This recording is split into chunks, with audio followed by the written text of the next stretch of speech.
રીપી e learning હબમાં આપનું સ્વાગત છે। આપણે એમાં આગળનો એક સરસ મજાનો ટોપિક જોયો, હવે નવો ટોપિક આપણે જોવા જઈ રહ્યા છીએ, જેમાં પાછી તમને ખૂબ નવી મજા આવવાની છે।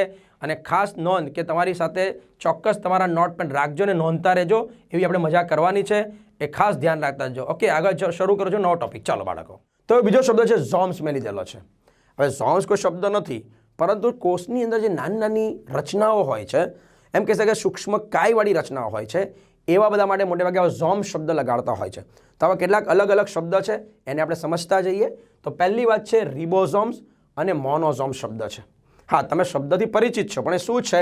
તો રિબોઝોમ જે છે એની ખાસિયત કહી દઈએ તો એમ કહી શકાય છે તે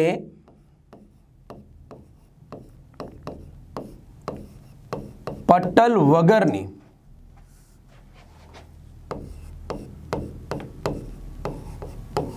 અંગિકા છે। હા, આ પટલ વગરની અંગિકા કહી શકાય છે। અને જો એ એકલી હોય, એક જ રિબોઝોમ હોય, તો એના માટે મોનોઝોમ શબ્દ લગાડાય।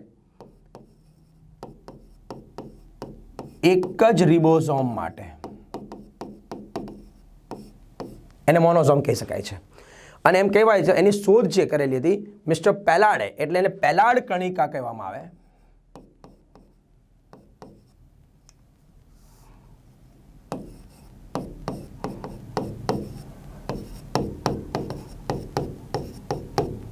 કણિકા પણ ઓળખી શકાય છે। આની ખાસિયત શું છે? તો રિબોઝોમ એક એવી અંગિકા છે કે જે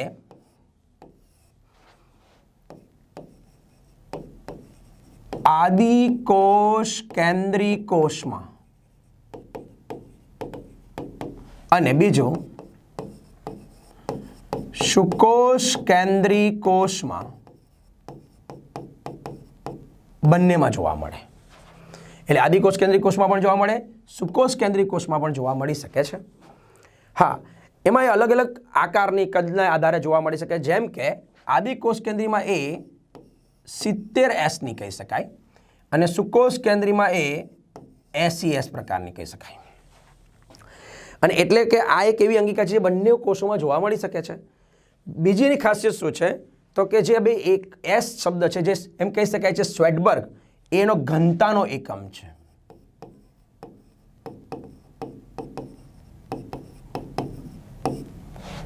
S પર સ્વેડબર્ગ એ ઘનતાનો એકમ છે। અને એની આધારે એના જો ભાગલા પાડી દઉં તો આમાં બે રચના જોવા મળી શકે છે।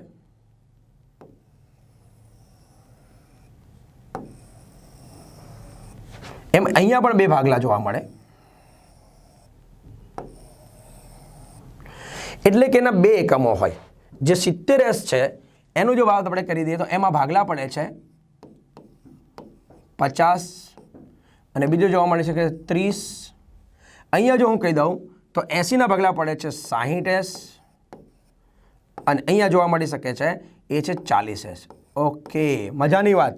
કેટલાક અહીંયા ગણિત વાપરવાનું નથી, આ ગણિતનો સવાલ નથી કે ભાઈ સર 50 + 30 તો 80 થાય, 60 ને ચાલ તો 100 થાય। આ ગણિતનો સવાલ નથી બાળકો, યાદ રાખજો, આ બે એના એકમો છે અને ઘનતાને આધારે અલગ અલગ ભાગલા પડે છે। એટલે કોઈ એવું ધ્યાન રાખજો, પણ સર આની અંદર છે શું, એની અંદર શું આવેલું હોય છે એવું? તો જે 70S વાળી રચના છે એમાં બે ભાગલા જે હોય છે એમાં શું જોવા મળે? બરાબર સાંભળજો, બરાબર। આમાં 5S, આમાં પણ 5S, આની અંદર કહી શકાય છે 23S, આમાં કહી શકાય છે 28S, આમાં કહી શકાય છે 16S, આમાં કહી શકાય છે 18S। યસ, અહીંયા બહુ ભૂલ પડે છે બાળકોની કે કોનો કેને યાદ રાખવાનું। મારું કામ તમને યાદ રખાવવાનું, બાકી ચોપડીમાં બધું આપેલું જ છે।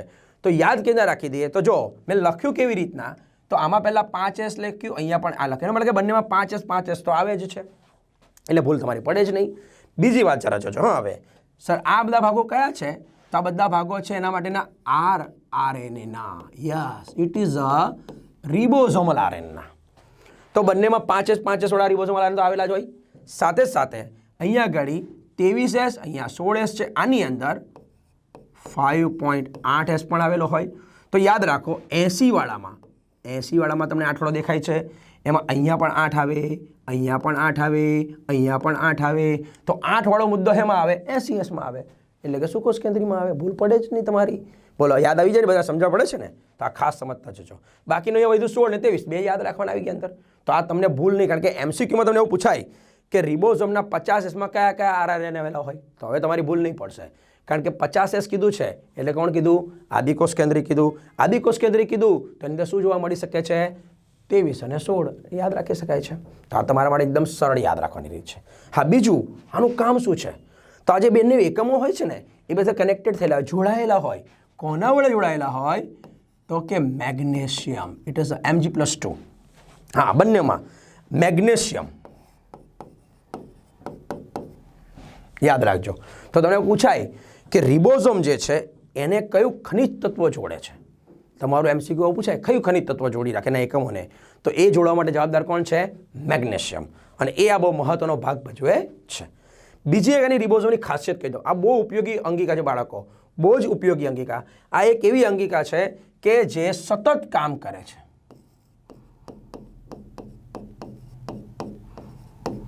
પણ કેવા કાર્યોમાં? તેનું મેઇન કામ જે છે ને એ પ્રોટીન બનાવવાનું છે.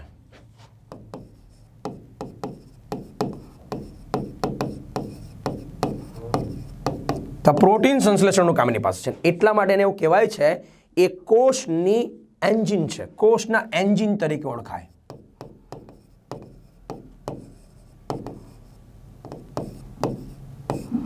હા, એમ પણ કહી શકાય છે કે એ સૌથી વ્યસ્ત અંગિકા છે. સતત વ્યસ્ત રહેતી હોય, સતત કામ ચાલ્યા કરતું હોય એવી અંગિકા કહી શકાય છે. તો રિબોઝોમની ખાસિયત આટલી યાદ રાખી શકાય છે. બીજી રિબોઝોમની ખાસિયત કે એક એવી અંગિકા છે કે જે અહીંયા લખી દઉં છું કે જે એમ કહી શકાય છે અન્ય અંગિકા પર આવેલી હોય, અન્ય અંગિકાની અંદર આવેલી હોય. હા, આ એવી અંગિકા છે. તમને પૂછાય કે કોઈ એક અંગિકાની અંદર આવેલી છે, અંગિકાની અંદર કોઈ સપાટી પર આવેલી છે, એવી કઈ અંગિકા? તો રિબોસોમ છે. જેમ કે અંગિકા પર આવેલી કઈ કહી શકાય છે? તો આપણે જાણીએ છીએ એન્ડોપ્લાઝમિક રેટિક્યુલમ, અંતઃકોષરસ ઝાડ, એની સપાટી પર આવેલી હોય. અને અંદર ક્યાં આવેલી હોય? તો એક છે કણાભસૂત્ર અને બીજું છે લીલું લીલું હરિતકણ, એમાં જોવા મળે. તો ત્યાં જોવા મળી શકે છે. તો આ ખાસ વાત અહીંયાથી યાદ રાખી શકાય છે, એની અંદર આવેલી જોવા મળે. એ આ મુખ્ય રચના છે. તો એક 70S હોય, 80S હોય, ખાસ જોતા જજો. અને મુખ્ય ઉદ્દેશ્ય એનું શું છે? તો કે પ્રોટીન સંશ્લેષણ, એટલે એને કોષના એન્જિન તરીકે ઓળખી શકાય છે. બીજો શબ્દ છે પોલિઝોમ. હા, તમારા મનમાં સવાલ આવી ગયો હશે સર આ પોલિઝોમ તો આના સાથેનો શબ્દ છે ને? હા, એની સાથેનો જ છે, પણ ઓળખાય કેવી રીતના? તો કે ધારો કે હું ઉપયોગ કરું છું જેનું નામ છે mRNA. It is a messenger RNA. આવા મેસેન્જર RNA જે હોય એની સાથે ઘણા બધા આવા રિબોઝોમ જોડાઈ જાય, ઘણા બધા જોડાઈ જાય, ઘણા બધા માટે શબ્દ વપરાય પોલી.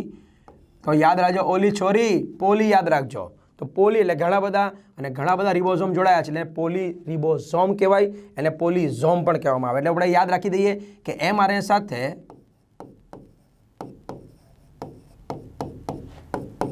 ઘણા રિબોઝોમ જોડાય તો તેને કહી શકાય છે પોલિઝોમ.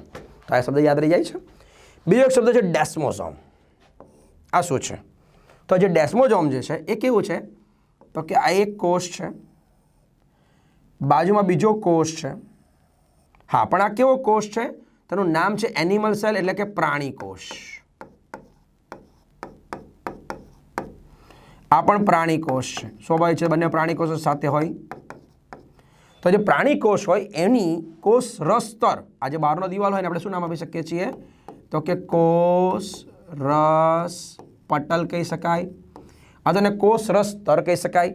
તો એમની વચ્ચે એક જાડું સ્તર આવેલું હોય કે જે બંનેને કનેક્ટ કરવાનું કામ કરે, જોડવાનું કામ કરે.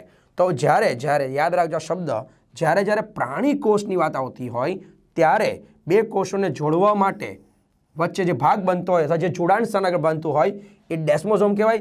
એ વિશિષ્ટ પ્રોટીનનો બનેલો ભાગ હોય.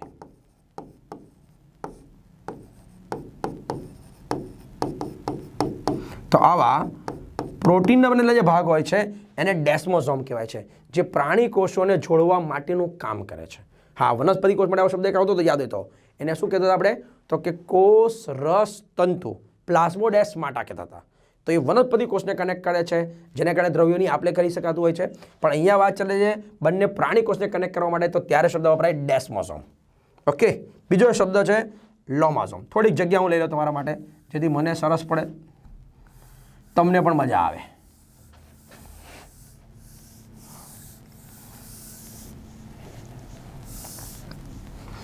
તો બીજો એક શબ્દ છે ડેસ્મોઝોમ. એ શું છે ડેસ્મોઝોમ શબ્દ? તો એની આપણે વાત પૂરી કરી નાખી. નવો શબ્દ છે લોમાઝોમ. લોમાઝોમ શું છે? તો એ ફૂગના કોષ રસ પટલમાંથી બનેલી અંગિકા છે.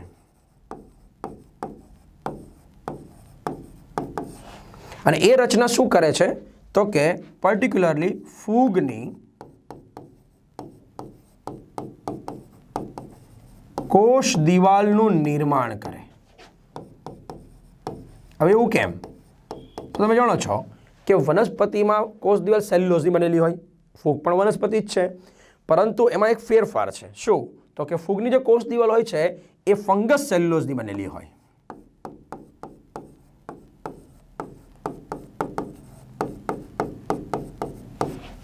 એને કાઇટિન મિશ્રિત સેલ્યુલોઝ પણ કહેવાય.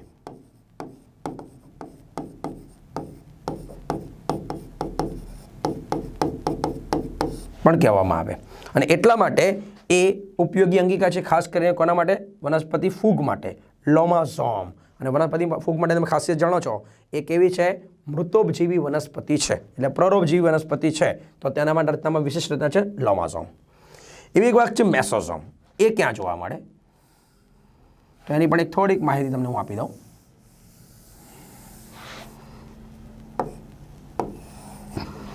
તેમ કહી શકાય છે કે જે બેક્ટેરિયા હોય એ બેક્ટેરિયાના કોષ રસ પટલ માંથી બનતી રચના.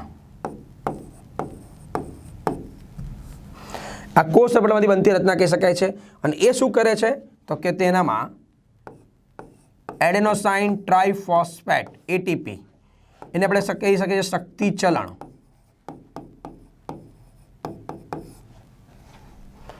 આવા શક્તિ ચલણ ના નિર્માણનું કામ કરે. It is a one type of એના માટેનું પાવર હાઉસ. હા, એટલે કે જેમ સુકોષ કેન્દ્રીમાં કામ કણાભ સૂત્ર કરે છે, એવું બેક્ટેરિયામાં જે કામ કરે છે એ કોણ છે? મેસોઝોમ કરે છે. તો એના દ્વારા પ્રક્રિયા થતી હોય છે. તો મેસોઝોમ યાદ રાખજો, પાવર હાઉસ કહેવાય. પણ કોના માટેનું? તો એ કહી શકાય છે કોના માટે? બેક્ટેરિયા માટે, આદિકોષ કેન્દ્રી માટે, પ્રોકેરિયોટિક માટે, મોનેરા માટે. બરાબર છે? તો એના પછી તમે કોઈ પણ શબ્દ પૂછી કરે તમને, એટલે બેક્ટેરિયા એકલું યાદ નહીં રાખવાનું, પણ એના જેટલા પણ પર્યાય શબ્દો છે ને એ બધાને યાદ રાખો ને તો તમને ભૂલ પડવાના ચાન્સીસ ઓછા થઈ જાય. તો આ એક અગત્યના શબ્દ છે. તો તમે જોઈ શકો છો, ફરીથી ઝડપથી યાદ કરતા જઈએ. જેમ કે રિબોઝોમ છે, પોલિઝોમ છે, ડેસ્મોઝોમ છે, લોમાઝોમ છે, મેસોઝોમ છે, જોવા મળી શકે છે. ઓકે, ત્યાર પછી બીજી વાત છે ડિક્ટિયોઝોમ, ઇડિયોઝોમ. હા, આ શબ્દ કોના માટે વપરાય છે? તો આ શબ્દ વપરાય છે ગોલ્ગી કાય માટે, એટલે કે ગોલ્ગી સંકુલ,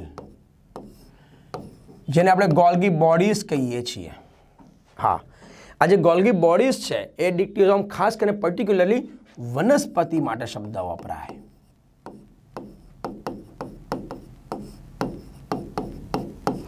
તો આ ગોલ્ગી કાયની ખાસિયત શું છે એની પણ થોડીક આપણે વાત કરી લઈએ. જે ગોલ્ગી કાય છે આપણે જાણીએ છીએ કે કેમિલિયો ગોલ્ગીએ તેની શોધ કરેલી, અને એના માટે એણે સિલ્વર નાઇટ્રેટ અભિરંજકનો ઉપયોગ કરેલો. ચમકતી રચના દેખાય, ખાસ કરીને ઘુવડ જે છે એના આંખના ચેતાકોષમાં અભ્યાસ કરતાને મળી ગયેલી. તો એની જે રચના હોય છે એ બહુ વિશિષ્ટ કાર્યો કરે છે. જેમ કે એનું સૌથી મોટું કામ છે ગ્લાયકોપ્રોટીન, બીજું છે ગ્લાયકોલિપિડ, ખાલી એકલું લિપિડ ના પેકેજિંગ સાથેનું કામ છે. કેવી રીતના? તો તમે જાણો છો કે અંતઃકોષ રસ ઝાડે કંઈ પણ બનાવ્યું, એને વિચારે કે મારે કોષમાં મુક્ત કરવું છે, તો એણે ફરજિયાત ગોલ્ગી કાયને આપવું પડે, અને એ એને આગળ મોકલી આપે છે વન ટાઈપ ઓફ લાઇસોઝોમ અંગિકા. તને મને એવો થયો કે લાઇસોઝોમ બનાવવાનું કામ પણ કોના હાથમાં છે? તો કે ગોલ્ગી બોડીના હાથમાં છે. લાઇસોઝોમના નિર્માણનું પણ કામ કહી શકાય છે. સાથે સાથે આ જે ગોલ્ગી કહે છે એ બીજા વિશિષ્ટ કાર્યો કરે છે, જેમ કે શુક્રાગ્ર બનાવે, જેમ કે અંડકોષની અંદર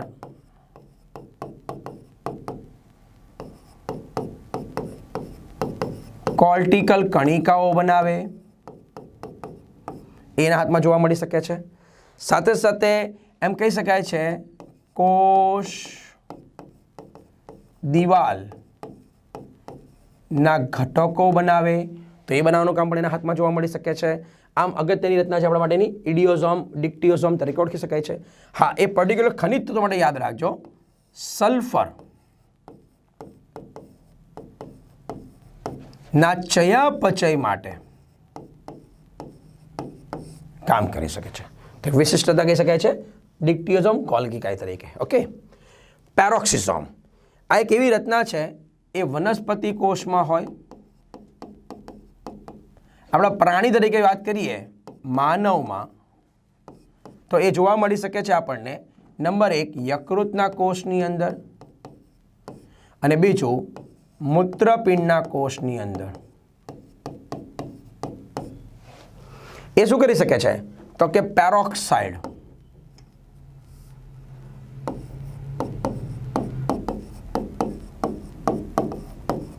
ના નિર્માણમાં કામ કરી શકે છે. સાથે સાથે એમ કહી શકાય છે વનસ્પતિમાં બહુ મહત્વનું કામ છે પ્રકાશ શ્વસન.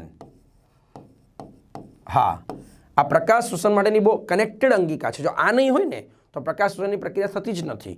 એ બહુ મહત્વનો ભાગ ભજવે છે. વનસ્પતિમાં પ્રકાશ શ્વસનની જે ઘટના થતી હોય, યાદ રાખજો શ્વસન ને પ્રકાશ શ્વસન જુદું હોય ને. નોર્મલી શ્વસન એક એવી ઘટના છે જે વનસ્પતિના દરેક કોષો સતત કરતા હોય છે, રાત દિવસ ચાલતા હોય છે. પણ પ્રકાશ શ્વસન એક એવી ઘટના છે જે માત્ર ને માત્ર દિવસના ચાલતી હોય, પ્રકાશની હાજરીમાં ચાલતી હોય અને એમાં 3 અંગિકાઓ કામ કરે. 3 અંગિકાઓ કામ કરે છે. તેમાંનો એક છે પેરોક્સિઝોમ, બીજું છે ગ્લાયોક્સિઝોમ.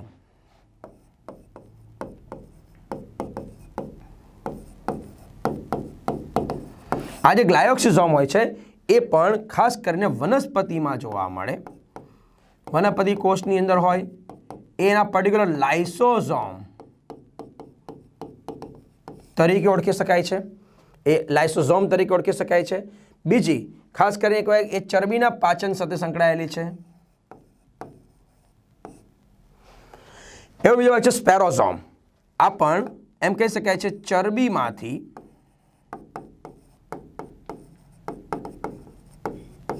કાર્બોદિતના નિર્માણમાં ભાગ ભજવે અને એટલે જે તેલીબિયા કહી શકાય છે એ વનસ્પતિના કોષોમાં જોવા મળે. તો વિશિષ્ટ કહી શકાય છે આવો ભાગ. યાદ રાખી શકાય છે એપિઝોમ. એપિઝોમ શું છે જરા જોજો. હા, તો જે બેક્ટેરિયા છે, થોડોક ભાગ લઈ લો તમારા માટે, જગ્યા મોટી કરી દો છો બાળકો. તો જે એપિઝોમ છે એ શું છે? વિશિષ્ટ શબ્દ છે. એ આપણી ચોપડીમાં ખરેખર આપ્યો નથી પણ સમજણ માટે જરૂરી છે. જેમ કે જ્યારે બેક્ટેરિયાને તમે જોવો છો તો બેક્ટેરિયાના કોષની અંદર એક એનું મુખ્ય ડીએનએ હોય, એને જીનોફોર કહેવાય. યસ, એને તમે બોલાવો છો ન્યુક્લિયોઇડ. એને ન્યુક્લિયોઇડ કહેવામાં આવે. અને આવા જીનોફોર ન્યુક્લિયોઇડ જે હોય એની સાથે જ્યારે વલયાકાર ડીએનએ, જેને તમે બોલાવો છો પ્લાઝમિડ, આ બંને જ્યારે જોડાઈ જાય તો બનતી રચના જે હોય એને આપણે કહી શકીએ છીએ એપિઝોમ. એને એપિઝોમ કહેવામાં આવે. અને એટલે જ તમે જાણો છો બેક્ટેરિયાની ખાસિયત. બેક્ટેરિયા શું કરે છે તો કે મુખ્યત્વે રીતે એ કોઈને કોઈ પ્રકારના રોગો આપણને કરતા હોય છે. તો જ્યારે આ બંને જોડાઈ જાય અને એપિઝોમ બનતા હોય તો એના ઉપર એન્ટીબાયોટિકની જે અસરો થતી હોય ને એ બદલાઈ જતી હોય છે. જેમ કે આવું ક્યારે થતું હોય, માની લો કે તમને કોઈ રોગ થયો છે બેક્ટેરિયાનો અને એના માટે તમે કોઈ એન્ટીબાયોટિક દવાનો ઉપયોગ કરો છો, પણ તમે સતત એ જ દવા લયા કરો છો, તો તમારા શરીરમાં એવા ફેરફારો થાય કે જેને કારણે એ એન્ટીબાયોટિકની લાંબા ગાળે બેક્ટેરિયામાં અસર થવાનું બંધ થઈ જાય કારણ કે હવે એનું ડીએનએ ચેન્જ થઈ ગયું છે, રૂપાંતરિત થઈ ગયું છે, ફેરફાર પામી ગયું છે. તો આના માટે જવાબદાર છે આવી એપિઝોમવાળી રચનાઓ કામ કરતી હોય છે. એક મહત્વની વાત અહીં આગળ જોઈએ આપણે. બીજો ટ્રાન્સોઝોમ. આ શું છે? તો ખાસ કરીને પક્ષીઓના અંડપિંડના જે કોષ હોય એ કોષના કોષરસ પટલમાંથી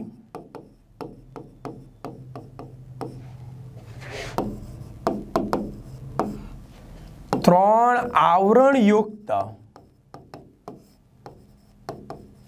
જે અંગિકા બને એ માને કહેવાય છે ટ્રાન્સોઝોમ. હા, આવી રચના ખાલી ને ખાલી માત્ર ને પક્ષીઓમાં જ છે, બીજા કોઈ કોષોમાં નથી. એક વિશિષ્ટ રચના જેમાં ત્રણ આવરણો છે. હા, આપણે જાણીએ છીએ ને કે કોષમાં જે અંગિકાઓ હોય એના પર ક્યાં તો સિંગલ લેયર હોય ક્યાં તો ડબલ લેયર હોય, પણ આમાં ત્રણ લેયર આવેલા છે. This is the different. એટલે એને યાદ રાખી શકીએ આપણે. બીજો ન્યુક્લિયોસોમ. શું છે આ? તો તમે જાણો છો ડીએનએ હોય અને એની સાથે જોડાય છે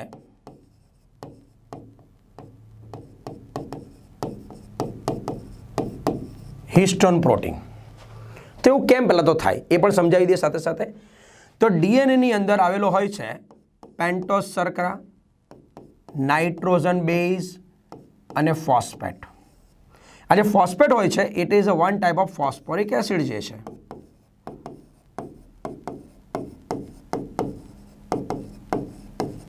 આ જે ફોસ્ફોરિક એસિડ હોય છે એ ઋણ વીજભારવાળા હોય છે. એની સામે જે હિસ્ટોન હોય છે, હિસ્ટોન પ્રોટીનમાં અક્ષર કોણ આવે? તો કે તેની અંદર આવે છે આર્જેનિન, લાઇસિન જેવા એમિનો એસિડ. અને આ કેવા હોય છે? આ હોય છે ધન વીજભાર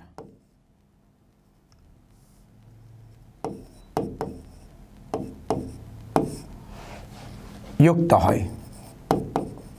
આમ થાય છે શું? તો એક ઋણ વીજભારવાળી રચના એક ધન વીજભારવાળી રચના ભેગી થતી હોય. કેવી રીતના? તો માની લઈએ કે જે ડીએનએ હોય છે આવું કુંતલમય હોય.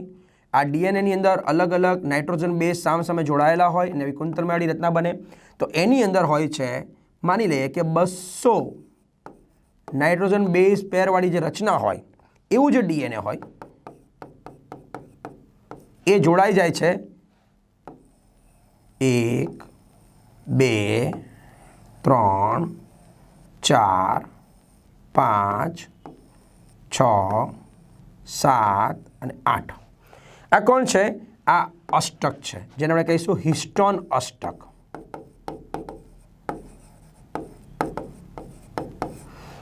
અને આવા હિસ્ટોન એટલે એને કહેવાય ઓક્ટોમર આપણે કહી શકીએ છીએ.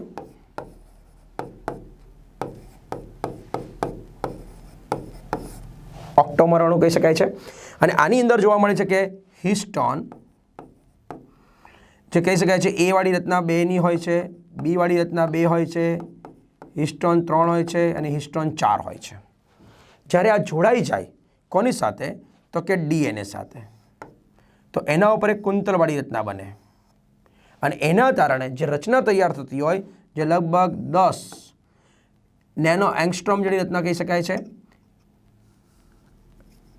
તો એનાથી બનતી રચનાને આપણે કહી શકીએ છીએ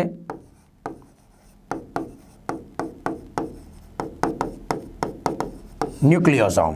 અને આવા જ્યારે ન્યુક્લિયોઝોમ ભેગા થયા કરે તો તમે જાણો છો એને જોડવાનું કામ કોણ કરે છે? હિસ્ટોન 1. અને એનાથી બને છે મણકાવાળી રચના. એ બનાવે છે એકલ રંગસૂત્રિકા, કોમેટ્રીન, એકલ રંગસૂત્રિકા, રંગસૂત્ર. તો એનો મતલબ એવો થયો કે આ શબ્દ કોના સંદર્ભમાં યાદ રાખવાનો છે? તો કે રંગસૂત્રના સંદર્ભમાં યાદ રાખવાનો છે. તો એ બહુ મહત્વનો છે. તો એક મહત્વની બાબત યાદ રખાય. હા, આના પછી તમને નીટમાં એવા સવાલ પૂછી શકાય છે કે આ ડીએનએમાં આવેલા 200 નાઇટ્રોજન બેઝ પેર છે એની લંબાઈ કેટલી હોય, એની ગોઠવણી કેટલી હોય? તો એકચ્યુઅલી સવાલ થોડોક આ ટોપિકની બહારની વાત કરું તમારી સાથે, પણ તમે જાણો છો કે ડીએનએમાં એક જે બેઝ હોય જોડી અને બીજી જોડી હોય, ત્રીજી જોડી હોય, ચોથી જોડી હોય, એ બંનેની વચ્ચેનું અંતર કેટલું છે? તો કે 3.4 એંગસ્ટ્રોમ. તો તમને ધારો કે આવો પૂછાઈ જાય કે 200 નાઇટ્રોજન બેઝ પેરવાળા ડીએનએની કુલ લંબાઈ કેટલી, તો યુ હેવ ટુ કેલ્ક્યુલેટ 3.4 × 200 કરી નાખવાનો, તમારો જવાબ મળી જાય. તો જો ન્યુક્લિયોઝોમમાં કેટલી લંબાઈવાળું ડીએનએ હોય, આવો બી સવાલ પૂછાઈ જાય. તો ન્યુક્લિયોઝોમ તમને આ યાદ આવવું જોઈએ, એ યાદ રાખી શકાય છે. બોલો ક્લિયર? યાદ રહી છે ને? હા, આવો એક શબ્દ અહીંયા લખ્યો નથી મેં, પણ મને વિચાર આવે છે કે ભાઈ આપણે આગળ એક સવાર એને વાત કરી નાખી, તો અહીંયા ભણાવી જ દઉં, તમને યાદ કરાવી દઉં, તો મને પણ ગમે ને તમને પણ ગમશે. ઓકે, એનું નામ શું છે? એનું નામ છે લાઇસોઝોમ.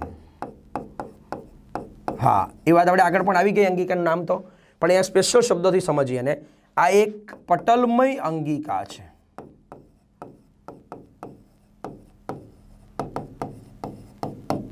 આજે એક પટલવાળી અંગિકા છે, એની ખાસિયત શું છે?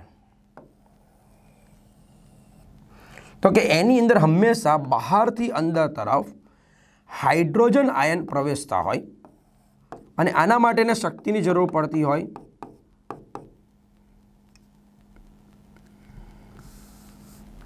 કે જેમાં તે એટીપીનો ઉપયોગ કરી એડીપી બનાવીને ફોસ્ફેટનો ઉપયોગ તેને શક્તિ છૂટી પડી જાય, આવી શક્તિ અંદર જાય ને એટલા માટે અંદર હંમેશા પીએચ નિયર અબાઉટ 5 રહેતું હોય, એટલે કે એસિડિક રહેતું હોય. અને આવું એસિડિક જ્યારે રહેતું હોય છે તો એને કારણે એની અંદર આવેલા હોય છે હાઇડ્રોલેઝ પ્રકારના ઉત્સેચકો.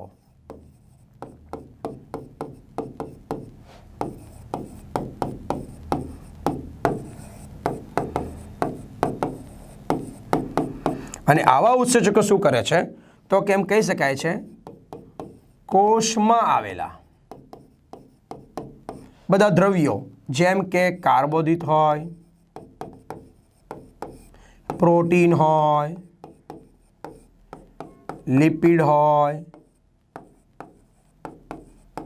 ન્યુક્લિક એસિડ હોય, આ બધા ઘટકોનું પાચન કરી શકે છે.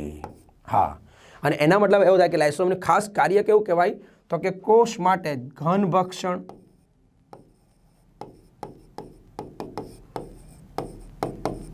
અને પ્રવાહી ભક્ષણ.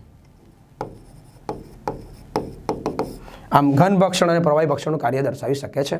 તો એક વિશિષ્ટ રચના છે લાઇસોઝોમ. બીજું આને આપણે શું સ્પેશિયલ નામ આપેલું છે તો કે આપણા કોષ માટેની આત્મઘાતી અંગિકા છે. હા, બીજું શું કહી શકાય છે તો કે આ ઘણા બધા આકાર બદલનારી છે. વન ટાઈપ ઓફ ફોર્મિક અંગિકા છે. મોર્ફિક એટલે શું તો કઈ કન્સેપ્ટ પોતાની મોર્ફોલોજી, એનો આકારકીય ફેરફારો કર્યા કરે છે અને પરિણામે એક નવા ફેરફારવાળી અંગિકા તરીકે ઓળખી શકાય છે. તો એક લાઇસોઝોમ જે ખરેખર કોના સાથે સંકળાયેલી હતી આપણે તો કે ગોલ્ગી કાયમાંથી બનનારી રચનામાંથી જ બનેલી અંગિકા કહી શકાય. તો એ પણ એક યાદ રાખી શકાય છે. તો એક મજાની વાત અહીંયા આગળ બધા કેવા આપણે શબ્દો વાપર્યા છે, બધા ઝોમ શબ્દ વાપરેલા છે. હા, ઝડપથી તમને યાદ કરાવી દઉં કયા કયા જોયા છે આપણે તો રિબોઝોમ, મોનોઝોમ, પોલિઝોમ, ડેસ્મોઝોમ, લોમાઝોમ, મેસોઝોમ, ડિક્ટિયોઝોમ, ઇડિયોઝોમ, પેરોક્સિઝોમ, ગ્લાયોક્સિઝોમ, સ્પેરોઝોમ, એપિઝોમ, ટ્રાન્સોઝોમ, ન્યુક્લિયોઝોમ અને લાઇસોઝોમ. બોલો આટલા ઝોમ છે, આની બહાર કોઈ ઝોમ આવવાનો જ નથી. તો તમે જ્યારે કોઈ એમસીક્યુ જોવો છો અને એમાં ઝોમ શબ્દવાળી કોઈ આવે તો આના પરથી મારે વિચાર કરવાનો, તમે જવાબ તરત જ મળી જાય. હા, બાળકો ખાસ યાદ રાખજો કે નીટમાં બહુ નોલેજ તમારું હોય પણ સાથે સાથે તે 180 મિનિટનો જે સમયગાળો છે એમાં તમે જે ચોક્કસ કાળજી રાખો છો ને માનસિક, એ જ તમને જીતાડવાનું છે.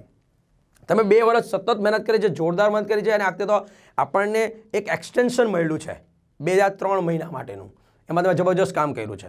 તો એનો મતલબ એવો છે તો પછી આપણું રિઝલ્ટમાં જોરદાર પરિણામ ફેરફાર કેના લાવી શકીશું?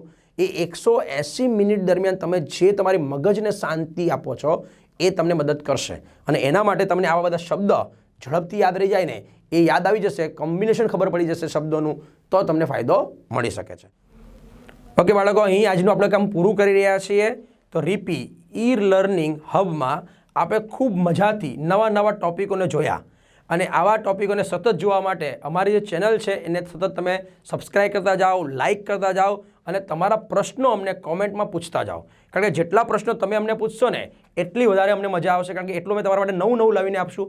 તમારા બીજા મિત્રોને પણ એવું જણાવો કે ભાઈ તમે પણ જુઓ, કારણ કે કોઈ એક વ્યક્તિ MBBમાં જવાનું નથી, કોઈ વ્યક્તિ ડૉક્ટર બનવાનું નથી, પણ બધા મિત્રો સાથે જાઓ તમને વધારે મજા આવશે. તો તમારા મિત્રોને જણાવવું એટલું જ જરૂરી છે. ઓકે, તો અહીંયા આગળ મારું કામ આજે પૂરું કરી રહ્યો છું. ઓકે, બાય બાય, ફિર મિલતે ચલતે ચલતે 10वीं दानियाँ.